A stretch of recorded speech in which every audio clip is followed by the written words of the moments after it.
Well, hello, everybody. Welcome to our first fall 2023 chat with the Grad Dean and all of the assistant deans and advising. We are so delighted to kick off the fall semester and be here to be able to answer the questions that our students have. I have only a handful of announcements. I generally like to philosophize a little bit when we start the new semester. And I think that one thing that I would like to tell all of our students who are joining us this fall in JSOM, whether you're a brand new student coming to us for the first time or whether you're a continuing student, you are only at this place in your life one time. And the worst thing that you can do is have the shoulda, woulda, couldas in 10 years to look back and say, wow, I really should have explored this concentration or track as an option for my career, or I really should have made an application to the Dean's Council or joined Informs or gotten involved in a service organization, or I really should have taken advantage of the Career Management Center and gone in and talked to a coach. I think sometimes students, especially graduate students today, get a bit overwhelmed by just managing their life and classes and all the things that are coming at them, that they think about limiting themselves instead of expanding themselves. So my philosophy for today is live in this moment and get engaged in everything. And if you are a new or continuing student and you're looking for how do I expand outside of my classrooms, I want all of our students to know that next Wednesday, the 13th of September, from 11 a.m. to 1 p.m. on the first floor of JSOM 1, we are having the Student Org Fair. 30 of our 75 student organizations will be there telling anybody who wants to listen about all the great attributes of their organization. And it's really something that you should think about getting involved with. One thing that I don't think that students think about with regard to student organizations is that the great majority of our 75 student organizations are career focused, which means they are engaging with industry. They're bringing in alumni panels, people that are working out in industry that you might want to connect and network with. They are bringing in potential employers who will come and be so impressed by the students that they engage with in the student organization, they'll want to post their internship jobs and final placement jobs here. So think about that. Sometimes, students will say, oh, it's an organization like undergrad. We just get together and have pizza. But that really isn't what our student organizations here in the Jindal School are about. So go to that student org fair. Norma will put that information in the chat. It's next Wednesday, the 13th of September from 11 to 1 on the first floor of JSOM. So live in the moment. Don't just worry about what you got to do. Think about what you should be doing as well. So let me take an opportunity to introduce the people that are with us today. We have our two new assistant deans for graduate programs that are here. They are also program directors, and we have Gaurav Shekhar, who's the program director for the business analytics program. Wave at everybody, Gaurav. And we have Mark Thouin. Mark is an assistant dean for graduate programs. He is also the program director for our ITM program. Hi, everyone. And then I also want to introduce David Widdifield. David is also an assistant dean for academic operations. He is the guy that makes sure that all of the classes are where they're supposed to be on the class schedule. And you wouldn't be in classes if it weren't for David and his operation. David also teaches in the OM area. So David, you want to wave and say hello to everybody? Hi, everybody. Welcome. We have Angela Howard, who's our assistant director for our advising operation on the graduate side of the house. She is the gal that knows anything and everything about what to do and not to do relative to course registrations and getting ready for graduation and appeals. And so I'm so delighted that everybody is with us today. And of course, behind the scenes is the magic, which is Norma Rodriguez. None of this would ever happen without Norma. And so she is managing the chat, and she's going to make sure that all of the questions that you have for us today get answered, because that's the purpose of Chat with the Grad Deans. We want to make sure that all of your questions are answered and that you've walked away knowing what you need to know to take advantage of the moment. So I'm going to first, I have questions for our deans because they are so incredibly important in making sure that our students navigate through the process well. So I have a question for Gaurav Shekhar today.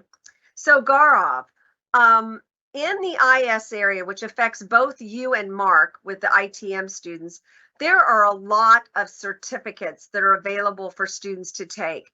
Can you please explain to students that certificates are something they need to think about before as opposed to after they have completed the coursework? So can you talk a little bit about the academic certificates? And Norma, would you put in the chat the link to the academic certificates, because it's a terrific way to complement your degree that you are getting. It is beneficial and attractive to potential internship employers and final placement employers. But students make a big mistake, and Gaurav is going to tell us what that mistake is and what you need to be doing. So Gaurav, I know you spend a lot of time in this world. Absolutely, Dr. Powell. First of all, who doesn't want more value for the money that they are spending? You go to the supermarket, you buy something, and you want that free gift out there. That's what our academic certificates are. If you look at them, if you had to just come to UT Dallas to get those certificates by themselves, it would cost you anywhere between $12,000 to $20,000 based on your residency. But to our degree-seeking students, these certificates can be they can get those certificates for free. And the best thing about these certificates is when these certificates were created, they were created very thoughtfully as something which is part of a larger degree program. So think of these certificates as micro degrees that you have. And the best part is by getting the certificate, you get an additional diploma that's issued by UT Dallas, a public university issued diploma for a particular specialization. Now, in the IS area, we have certificates like the Applied Machine Learning Certificate, the Business Intelligence and Data Mining Certificate, Cybersecurity Systems Certificate, Enterprise Systems Certificate, and the Healthcare IT Certificate. But these are just a few of the many certificates that are out there offered by the Jindal School. A few things to remember, as Dr. Powell mentioned, you cannot get into a certificate program after you have completed all the courses. The way the university looks at it is like, what was the intent of you to get a certificate? Did you get into a class to get a degree or that certificate? So if the certificate is on your mind, please go and apply to be in that program. The best thing, a lot of you before coming to UT Dallas asked us this question: can I get an application fee waiver? At this point of time, you do, because you don't have to pay anything to apply to the certificate program, but you have to be in the certificate program enrolled as a student. Does that mean that you pay the tuition twice? No. When you take a course that gives you credit towards your degree as well as your certificate, you don't have to pay your tuition twice. You don't have to take that course twice. The credit applies at the same time. But the thumb rule is you must be in the certificate program while you're taking courses that are relevant to that certificate program. Now, sometimes students feel, oh, should I wait until the end when I've made the decision that I should get this certificate and then apply? Not really. Get into the program, get into the certificate program, and by any chance, if later your plans change and you cannot complete all the courses that are required. By the way, most of these certificates will ask you to take 3 or 4 courses. So it's not like a whole lot of courses that you're taking. But let's say at the very end, you just need one more course and you're not able to take that course and you decide to not pursue the certificate. That is totally fine. But having completed the courses and then thinking, let me apply to get that certificate, that's something that this university doesn't allow. Why? Because that was not the intent of you to be in the program. Your intent was a degree program and you got your courses and you got your credits there. So that's why if you and most of you, if you look at these certificates, you may have already taken 1 or 2 courses. For example, the Applied Machine Learning Certificate or the Business Intelligence and Data Mining Certificate. Those are our 2 very popular certificates. A lot of students at least complete 1 course. A big chunk of students have already completed 2 courses in those certificates. So just apply through your Orion Student Center. It takes literally 15 minutes for you to apply. Send in that application. It requires your resume It requires your essay, All a of your short essay. documents, hey, Gaurav, all of your documents are already in. They don't even All need of to the submit. documents are there. It They're already literally there. takes 15 minutes. You put that in, and in a matter of 2 to 3 weeks, you will have that certificate posted on your account as a separate program. You just have to go in, accept the admit, and boom, you're in the program. Now, one thing that you remember one thing. yes, You cannot apply for this certificate after you've already completed all of the courses. You must have remaining courses to complete the to complete. certificate, or you can't get it after the fact. So to your Absolutely. point, you got to do it up front. Now and to give an example, let's say right now we are in fall, so we can't apply for fall as a term, but the next possible term for you is spring 24. You have to make sure that there's at least one course that is left in that certificate that you either take in spring 24 or maybe a later semester. So please plan it out. It's a great way for you to get more value for the money you're spending. It's an additional diploma, and it always outranks a lot of certifications that are out there because a public university issued diploma has always it has a lot of acceptance. It has a lot of weight. And again, it's a great way for you to showcase your very focused, concentrated skills that you have in these areas. Yeah, Gaurav, employers tell me all the time that is one of the first things that will be picked up in the applicant tracking system. So say, for example, the job needs and requires machine learning knowledge. If you have machine learning certificate and that is on your resume, that tracking system will pick you up as a qualified candidate. So it's a huge, huge add-on. Thank you so much, Gaurav, because I know there are a lot of students that are both in business analytics and ITM who don't think about applying early enough, and they get frustrated on the back end. So really, thank you a lot for mentioning that. So I want to talk just a moment to Mark. Mark, I think that students, and I want to take it back kind of to the student organization recommendation to get involved. Can you explain to students why being in an organization that does things like case competitions or competitions can be so important and useful from an employer side? Yeah, sure. That's a great question, and I'm happy to talk about it and share a few thoughts. So, as an example of a student club and a student org, we had the product base had a meeting last night. We welcomed an alum from UT Dallas from JSOM, and she's now working at Microsoft as a product manager. And she came and spoke about her journey, spoke about her time here at JSOM in the ITM program, and then her time at Microsoft. And she's been at Microsoft for the past 3 to 4 years as a product manager. And we had about 100 people on the call last night. Wow, really that's good awesome. turnout. And she, she talked about how she got her interview. She talked about how she successfully landed the job and how she navigated that job search process. And the club itself also has a mentoring program where they are, pairing existing students in the club with alums and or people that are currently working in industry, and helping those that form that connection, and thereby helping students navigate the job market and understand exactly what employers are looking for. And so that second piece right there of knowing what employers are looking for is absolutely critical. The business world changes all the time, hiring practices change all the time, and having these regular meetings like the one we had last night. And this is just one student club. We have more than 70 student clubs in JSOM, and so it helps everyone stay abreast of what's happening in the workplace, what to expect when you interview, and what employers value and what they look for as well. So as a student, if I were to put myself in a student's shoes, I just see nothing but tremendous value by joining a club, one or more clubs, and taking advantage of the opportunities that they have. Yeah, Mark, thank you. That was a good example. I saw the beginnings of that meeting and last night, and the army of people that were waiting to go into that meeting. So that's great success. So go to that student org fair next week and Pick one that fits with you, and you don't have to pursue a leadership position. You can just be a member, and maybe in a later semester you may want to aspire to a leadership position. So I want to switch the conversation to David Widdifield.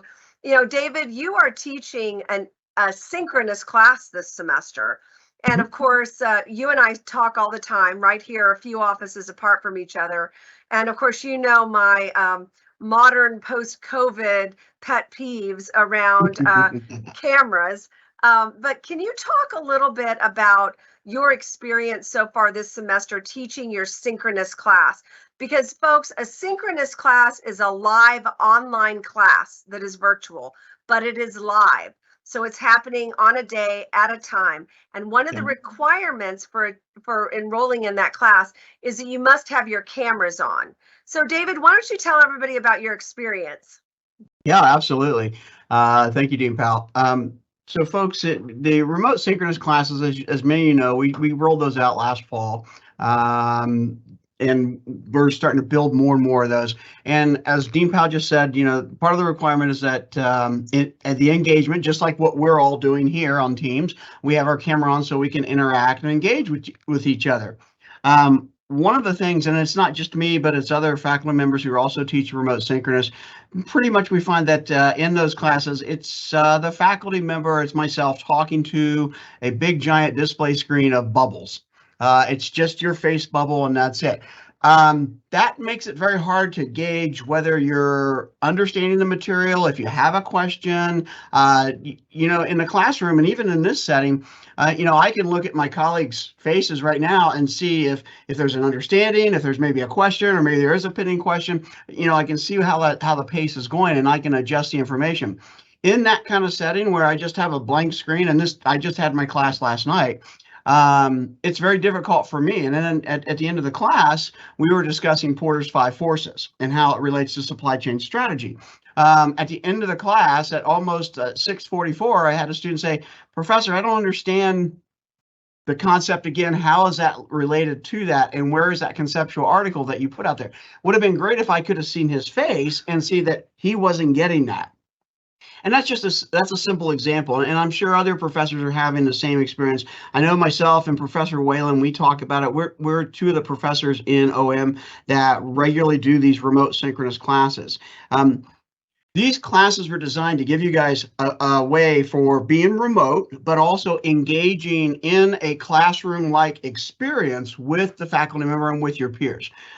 So again, as Dean Powell said, when you come into those classes, turn your camera on. Further, if you guys are working in industry, I'm going to challenge you and say that in your internships that you're in right now, or even outside of here, if you're working and you're doing virtual meetings, your supervisors, your managers, your leaders are saying, hey, if you're going to be virtual, you're turning your camera on. To that point, I was talking with a large corporation yesterday afternoon.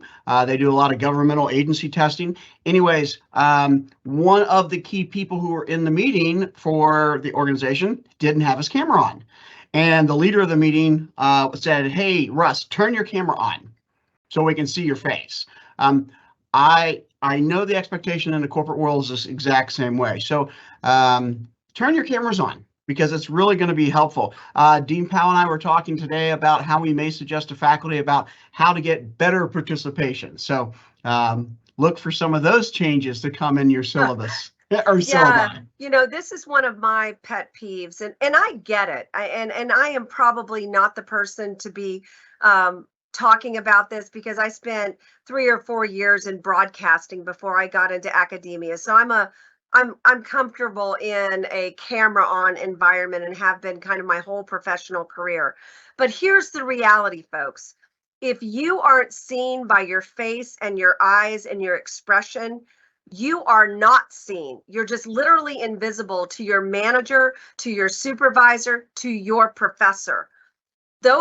Those students, these young people, they get comfortable with being in this environment, who can treat a camera as if it's a human face and nod and smile and give affirmation, who the supervisor can see that you are actively listening and paying attention.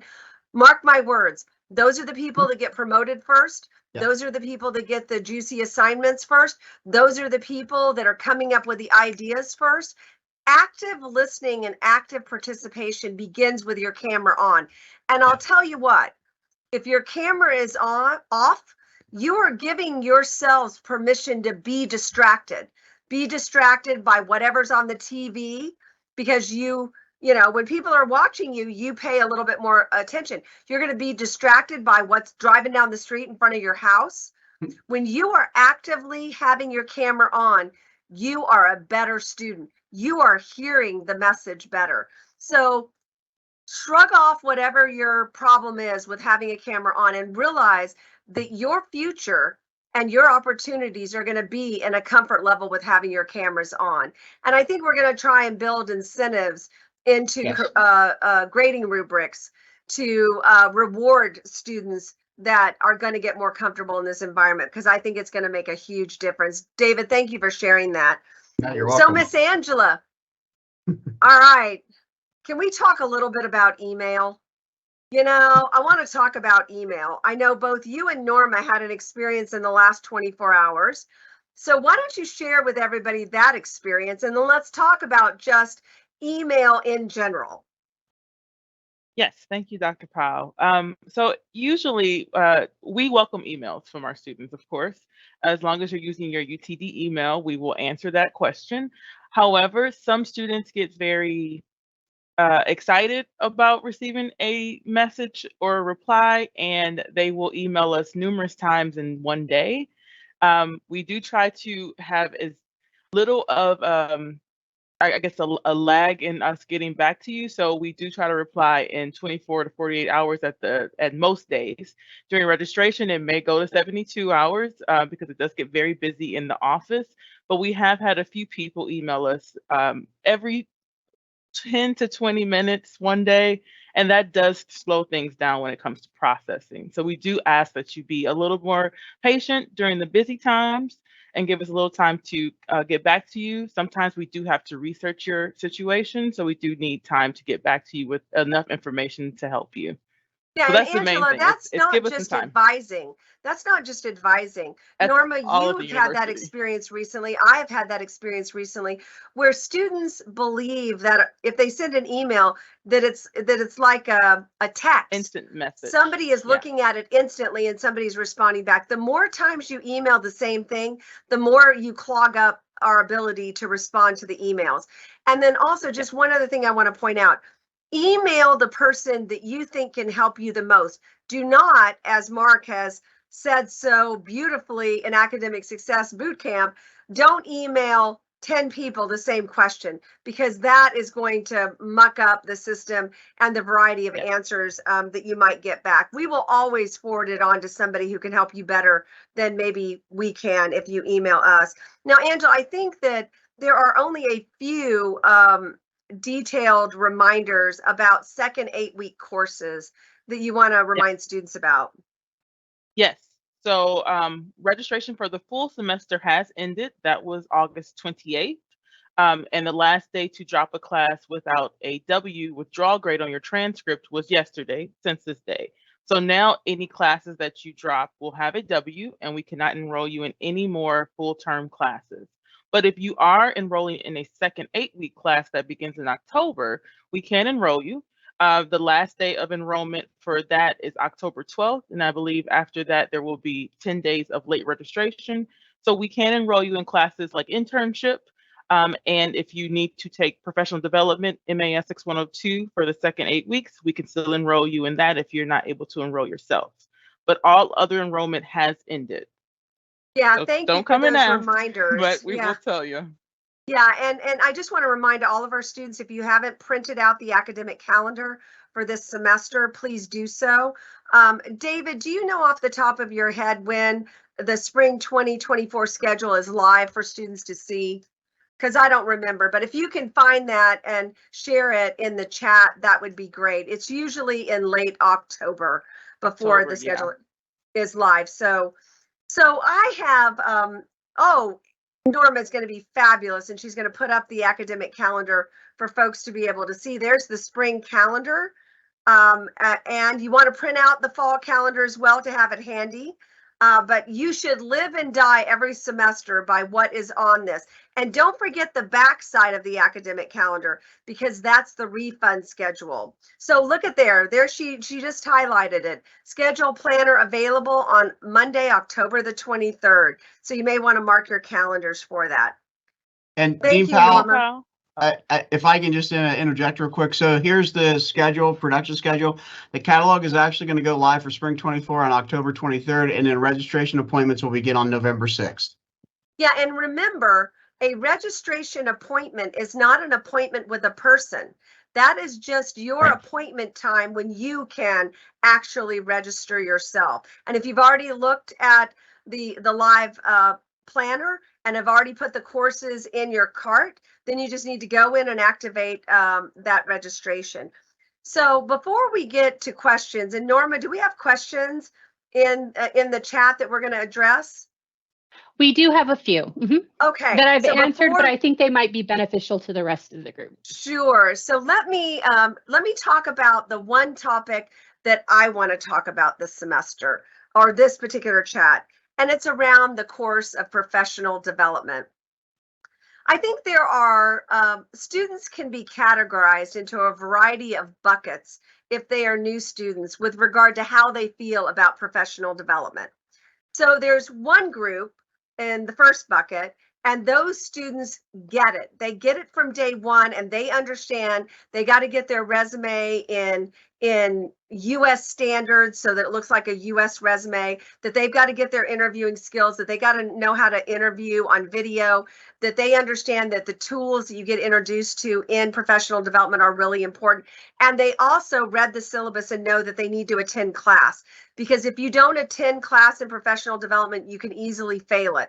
The worst thing that you can do is fail professional development, because one, you have to take it again, and two, if you fail it next semester, it delays your ability to apply and get internships, because you have to have 2 long semesters and have a GPA above a 3.0 and completed and successfully passed professional development to do an internship.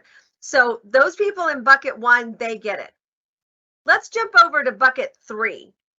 Those are a few people that think that they already know everything about their resume, that this is all just a bunch of wasted time, and they don't take it seriously, and they end up failing professional development. That breaks my heart. This is the easiest class to pass, and if you embrace it, it's the thing that will get you an internship. Then there are the people that are in the middle that are late about everything that they turn in that class, and that can put you on the cusp of not passing the class. So please, it's 1 hour a week. When you complete it, you will have a beautiful resume. You will be able to do video interviews. You will understand about the importance of networking American style, and you set yourself to be able to start applying for internships in December and January. So please, please, please, that is the worst day when Angela calls me and says, well, Dr. Powell, 42 students failed professional development. And I just want to go and shake them and say, don't do that. So I'm shaking you now and telling you not to do that. So, so Norma, why don't we start with some questions and then see where our conversation takes us? Sure. So the first question, I think I'm going to go ahead and direct towards Angela because it has to do with graduation. So this person is getting ready to graduate, and so they're wondering about the deadline to apply for graduation. And so I was hoping Angela could answer that, but also talk a little bit about the process for applying for graduation. Yes, of course. Thank you, Norma. The deadline to apply for graduation, the final deadline is October 1st. So you do have some time. I don't want you to wait too long. So if you want to apply now, please contact your essentially JSOM GR Advising, and we will assist you with that. We do check your degree to make sure that you are meeting all of the requirements. And then once we see that, we click that button, make you eligible, and then you will see the link in about 24 hours at the most. And then you will go in and apply. And within that application, you're able to also RSVP for this commencement ceremony. Or you cannot go, but we want you to go. No, you gotta go. You gotta go. It's the best days of the year, graduation. I don't and Angela, put on one that more heavy regalia for nothing. And Angela, one more follow-up question. If they're applying for graduation for their degree program, but say they're pursuing the certificate as well, do they have to apply for graduation for that? Yes, you must apply for graduation for both. JSOM Advising will assist you with your degree, and the actual certificate program will help you with the certificate graduation. So contact both of us. Perfect. Thank you. All right, Dr. Powell, the next question is for you. We have an MBA student here who's interested in possibly adding an MS in healthcare. They asked about the types of employers that we have, and so I asked them to email Jindal, and I could provide some employers that have hired our students in the healthcare space. But I was hoping that you could also talk about the benefits of adding, say, an MS to their MBA or an MBA to the MS. Oh, wow, that is a great question. And I'm really delighted that a student is thinking about that now. Because when you combine 2 degrees and you do 2, many of the courses that you take for 1 degree will also count to the 2nd degree. So you're basically getting 2 degrees for many fewer credit hours. So you're saving a lot of money and time. So that's one of the really big advantages. The other reason is that an MBA is all about width of curriculum. It's about getting people to think like an architect in the sense that the decisions you might make in finance, how is that going to affect supply chain? Or what happens in marketing? How is that going to come out on the bottom line in accounting? So MBAs are educated to think broadly, although they can do a concentration in a particular field. An MS degree is a deep dive. It's a deep dive into an area that makes you an expert in that particular specialty area. So when you combine an MBA and an MS together, you're preparing yourself to lead in that specialty. So if it's in healthcare, you're preparing yourself to be able to lead and move into a management role in healthcare. And it's a nice combination. The Dallas-Fort Worth area, if you're planning to stay here, is really ripe with great employers that are in the healthcare and pharmaceutical industry, whether it's McKesson, whether it's Alcon Labs over in Fort Worth, whether it is 4 of the biggest healthcare providers in the country that are right here, whether or not it is a mid to small company that is a B2B to healthcare. There are oodles of options. So I think that it's a great thing to consider, and it's something you should consider early in the degree so that you can sit down with an advisor and you can make sure that you are taking the courses that are going to give you the greatest bump and you don't take too many courses. So get after it. Go and do it. Go talk to the MS Healthcare Leadership Program Director. That's Dr. Keith Thurgood. Send him an email. Tell him you want to go and have a conversation about that degree. He can tell you all about the employers there as well. And do that. We have so many students that are engaged in our double degree program and are so glad when they finished it. And you're young. You have lots of energy to do all these courses. So do them young instead of adding a degree later.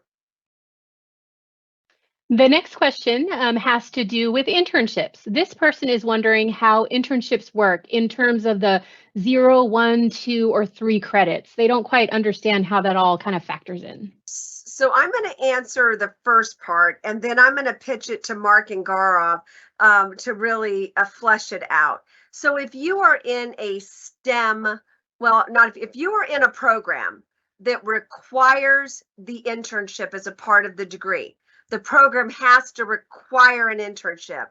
Then you can take the very first internship for 0 credit.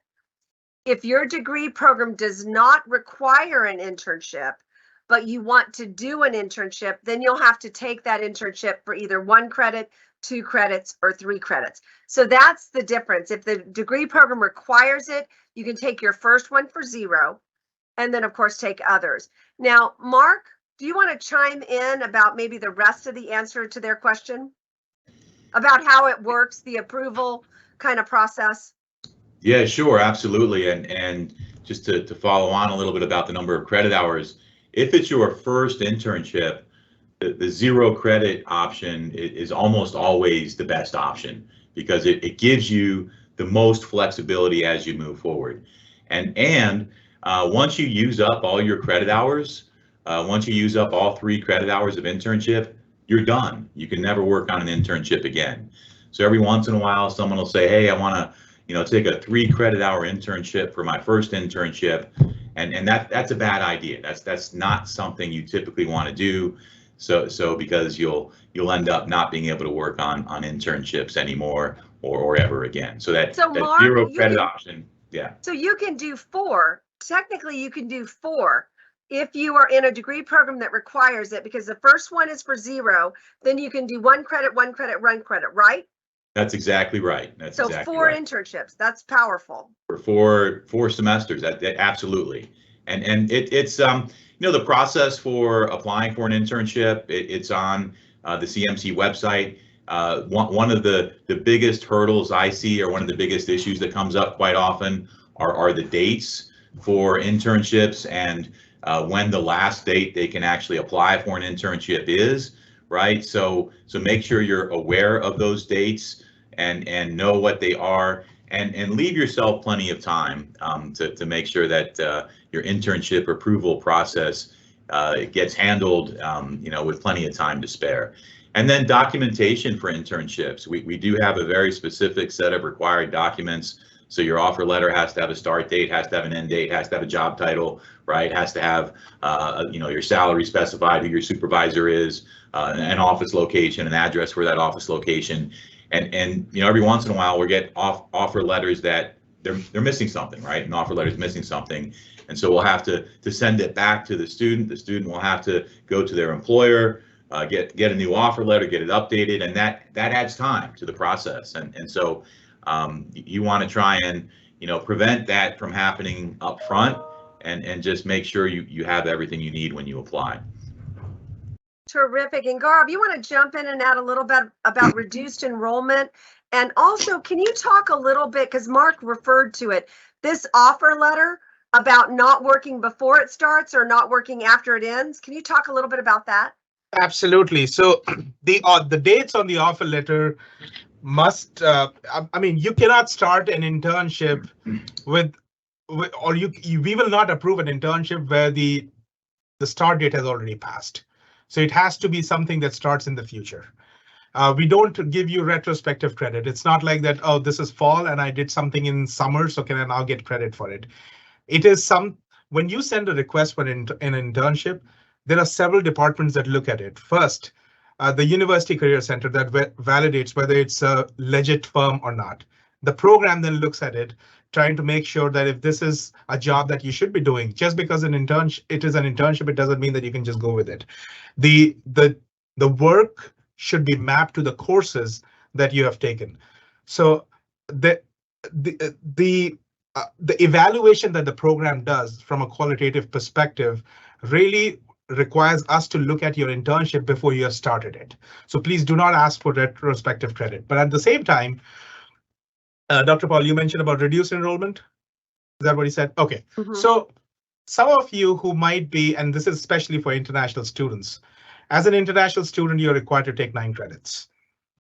Now, in a semester, which is either a fall or spring, that's your long semester, you may want to take less than 9 credits, because that might be a semester when you're working on an internship and you really need time for that internship. You don't want to spend too much time on your coursework.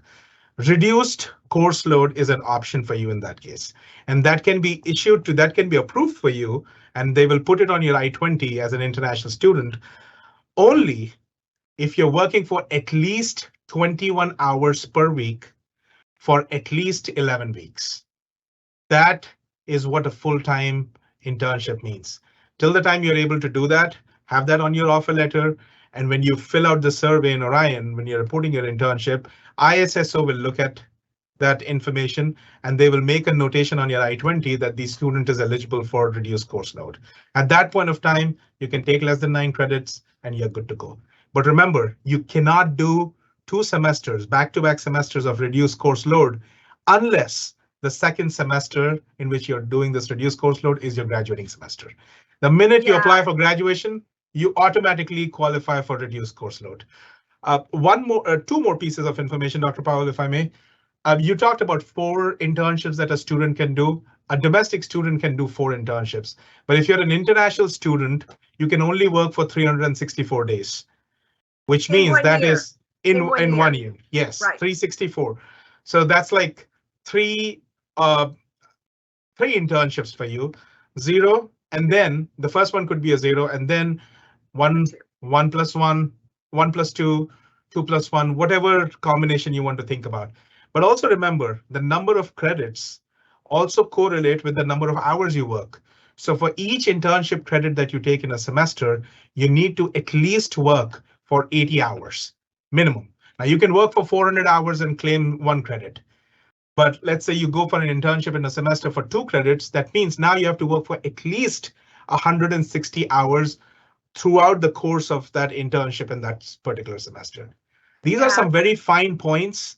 Yeah. They are on the CMC's website. If you go through their different sections, all of this information is there. Just acquaint yourself with that particular page. And we'll have that put in the chat as well for you to have access to, but that will have all possible answers. What are the dates? What should I have on my offer letter? How much do I need to work? What are some of the things that can result into a denial of an internship? What's the process of an internship? All those questions are answered very well there. Yeah, they really are. And I think it's difficult for students to want to read more than, 2 sentences, but do so. Don't, send an email to CMC and say, tell me how the internship process works. We expect you guys to get out there and read it and understand it. There's a couple of things I just want to add on top of it. Number 1, you can never, ever work before the date of the offer letter. The internship has to be approved, but if you work the day before the offer letter says you can work, you can be out of status if you're an international student. Yeah. If you work 1 day after the offer letter said, you can be out of status. And we've had students who have done that before. So please do not make that mistake because it's not negotiable. ISSO will terminate your status, and that is not in a place you want to be. Which brings me to an important announcement for all of our F1 students that are new or coming back. You must report your local address in the system now. Unfortunately, last year we had a handful of students who didn't read the email from ISSO. And unfortunately, it was some bad outcomes for those students in terms of their status. So you must report your status. If you are an international student, you must be living in the Dallas-Fort Worth area. You cannot report an address in Austin or Houston or Chicago. You must be living in the Dallas-Fort Worth area in order to be in status. So I just wanted to throw a couple of those important reminders out too, because we have a captive audience. So Norma, sorry, we were long-winded there. We know we have other questions. Yes, I've got a couple big ones for you. This one's kind of a 3-parter, but it goes back to the certificate programs. So this person is asking, when is the right time to start with the certificate program? Also, are they required to do the certificate if their program offers a certificate program? And is it going to cost them extra? Oh, that's great. So I'm gonna take a stab at it, and Gaurav and Mark might jump in after me. So you are not required to do a certificate program. It is just a complement to your degree if you choose to do it. It will add value to your degree. Every certificate program, as Gaurav said, requires 3 or 4 courses. Those are courses that you might be taking anyway. So if you're taking them anyway, why not apply for the certificate? It's just an added bonus. And if you're taking the courses anyway, you're paying the tuition for that course as a part of the regular degree program. If it counts toward the certificate, you basically got it free. So no, there is no additional cost associated with taking courses that you were already going to take anyway. And every single student should think about adding a certificate and applying for a certificate because it adds value. Employers will see that you have that extra credential. And to Gaurav's point, I mean, when you apply and graduate, you get this beautiful diploma. You also get a beautiful certificate diploma that you can frame and put on your office wall as well. all it does is add value to your academic journey here. So Gaurav, you can give me a grade as to whether I made an A or a B in my answer. You made an A+. How about that? Yay! But in one question that this person asked was, what is the good time to apply? Oh, You know, if it is, let's say most of the certificates that require 4 courses, the minute you know that you're going to take the second course, just apply. Just be in the program. You know, there is no harm in being in a program and not completing it. right. But after the fact, if you think that, oh, I should get this certificate, that's a difficult spot and the university doesn't approve of it. So just get into the program. It doesn't cost you. One of the greatest things about this is it doesn't cost you, but you have to be strategic about how these courses also factor into your degree program. Just because let's say tomorrow you're required to have X number of courses for your degree. And by doing this certificate, you end up taking a couple courses extra. Yes, you'll have to pay the tuition for those courses. But if your degree program also can give you credit towards those courses, then it's no cost to you. The best thing would be look at the catalog, check out what the courses are, see your degree plan and decide. If you feel that it's not something that you can make a decision yourself and you need some counsel, reach out to your program director, maybe reach out to advising and see if this can fit in your program. In most of the cases, if it's a certificate that's offered by your department, there's a high probability that 100% of the courses can be counted both towards a degree as well as your certificate. And this is really relevant to all of our OM students, relatively valuable to all of our ITM students, our BUAN students, our supply chain students, our Masters of Science students. It can really add an additional value to your degree. Dean Powell, can I raise one question about the certificates? Because I know I get asked this a lot in my classes. I know it comes up in our supply chain and management science programs. What's the difference if I go to an academic certificate versus a professional certificate? Oh, and why should I go to those? So that's that. So can I take a stab at it? Yeah, take a stab at it. I mean, okay. So I have an answer, but your answer may be better, Gaurav. No. I mean, this is a great question because I get it a lot as well. See, when you're talking about a professional certification, let's say a PMP, for example, okay? The PMP is designed by practitioners. You know, it's an industry certified standard. And there are certain areas that they want to test out to make sure that you have knowledge about that particular area and you have those particular pointed skills. That's what a industry certification is. You know, our students go for things like Oracle certification. You know, they will talk about very pointed things, databases.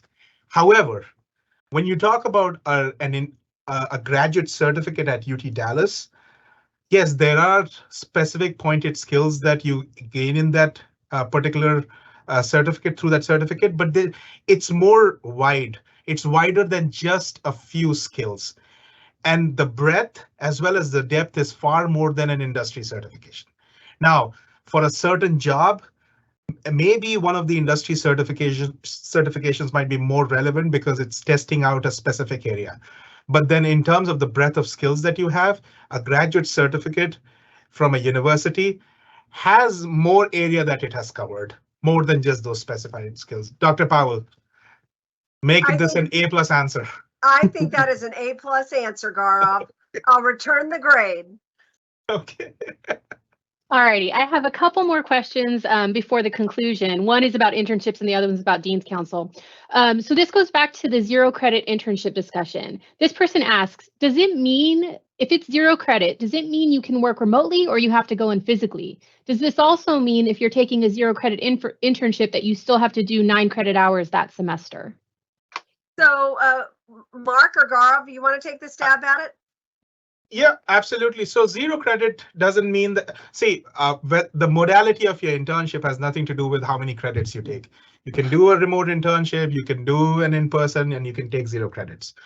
0 credit internship also can qualify you for reduced course load. So if you want, and if this is your first internship and you want to take lesser courses, absolutely you can do that. Remember, for 0 or 1 credit of internship in a semester, you will have to work for at least 80 hours. Till the time you're meeting that requirement, you're good to go. You can, and a lot of times students take like one other course on top of their 0 credit internship for that particular semester. And they're able to do that.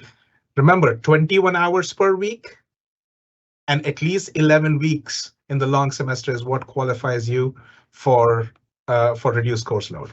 Yeah, and also keep in mind that the best kinds of internships are not remote internships. We did approve remote internships during the pandemic, but we don't really look at remote internships today. We look for those internships to be in person at organizations.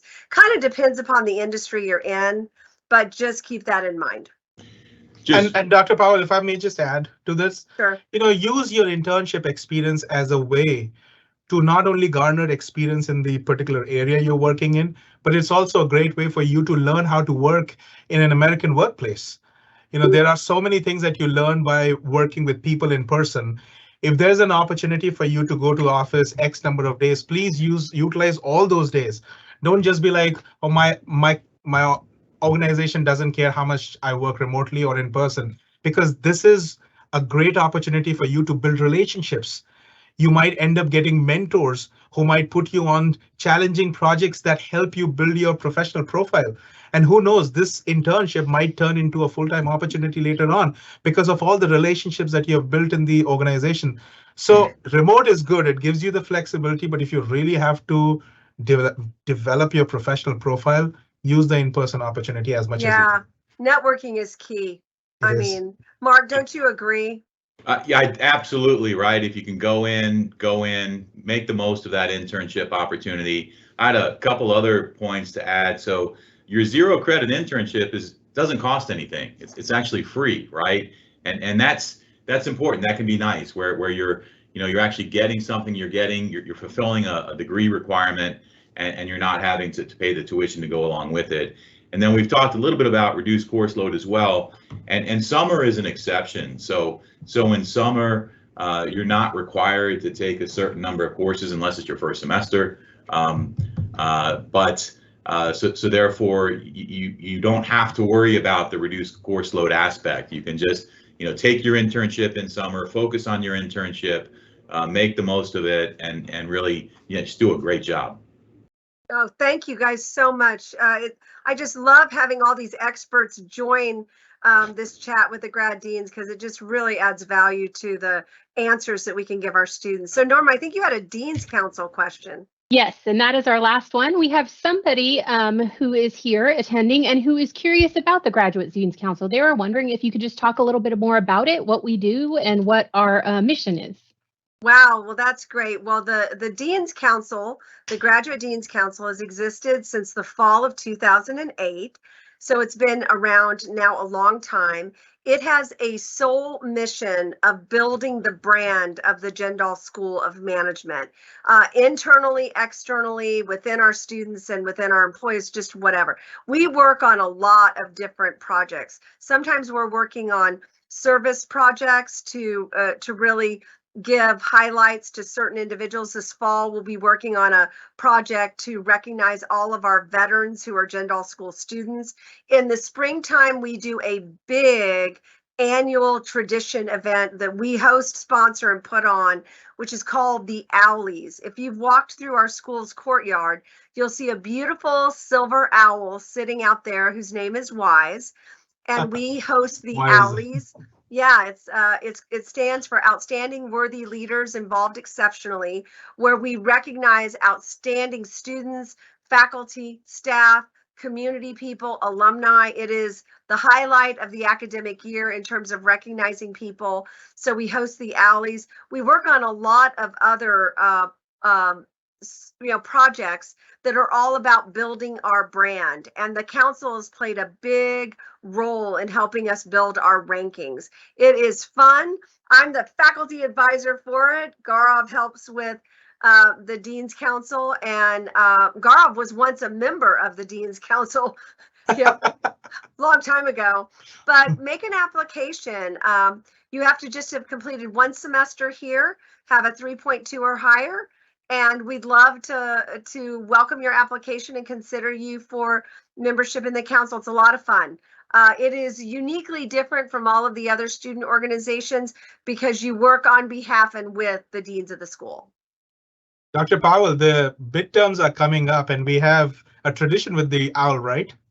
What is the tradition? Our tradition is if you go out prior to any exam, presentation, or project, and you pat the owl's head, you have a really, really good chance of getting a very high score on that deliverable. So go out and pat that owl and get yourself some good luck.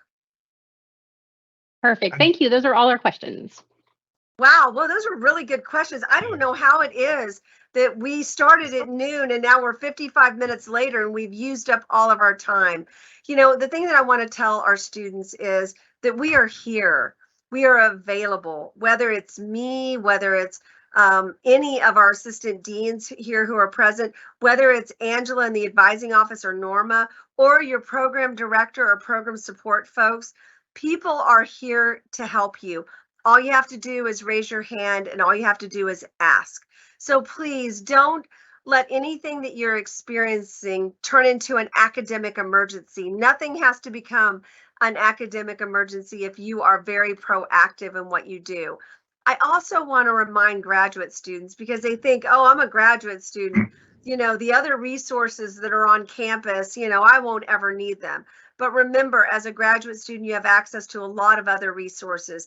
You have access to the Student Health Center. You have access to the Counseling Center if you find yourself under considerable stress. Don't forget that you have immediate electronic access to all of the wonderful resources that are in the McDermott library. All of those things are available to you electronically. You can have membership in the rec center and go over and use the recreation center facilities. You have access to all of the labs and all of the resources as a graduate student, just like our undergrads do. So come be in the Jindal home. This is your second home for a few years, and you need to take full advantage of our facilities, our study areas, our student orgs, and engaging and developing great relationships with faculty. I tell graduate students all the time, and now that I've been at this 37 years, there's a whole lot of graduate students who can now come back to me and tell me I was right on. This is really your last opportunity to make a set of really close friends whom you can be connected with the rest of your professional career. Those people that you sit beside in class, you should extend your hand, tell them who you are. Find out where they're working. There are a lot of fully employed professionals that are in our programs too, that you can get to know. You don't know, 10 years from now, that person sitting beside you in operations management may be working at your dream company. So this is the last time that you can make a set of professional friends that can benefit you the rest of your life. Because let me tell you, the rest of the friends that you will make are going to be the friends of the kids whose parents you get to know because you're standing on the soccer field with them or going to a PTA meeting with, or the people that are in your community. And I'm not saying those people are bad people. They're great people, but those are not necessarily people that can help advance you in your careers, give you great advice, people you can bounce off ideas. So when you go to class this week, don't just sit there like a lump on a log. Engage with the professor when they ask for feedback. Ask really good questions. Introduce yourself to the people that are all around you and build those relationships that will pay you dividends forever. Because you can, you know, most of the time you only go to graduate school once. So do it right and don't be a shoulda, woulda, coulda person that looks back and says, I shoulda, coulda, and woulda, but I didn't make time to do that. So I want to thank everybody who's with us today. David, I know you are busy taking care of everything from TA ships to the course schedule to managing our study halls that we have going on this fall for OPRE 6301 and 6359. Take advantage of that. It's in your syllabus. Take part in that. David is the champion of that. Mark and Gaurav, your plates are so full with your degree programs and helping out on the dean side. So thank you both for being here. Angela, couldn't do it without you, friend, down there in advising. being the calm, cool Angela with all of the advisors. And Norma, we appreciate the magic behind the scenes in making all of this happen. Please don't hesitate to send an email to jendal@utdallas.edu if you have any question or concern. Thanks so much for being with us for our first Fall 2023 Chat with the Grad Deans. We'll see you next month.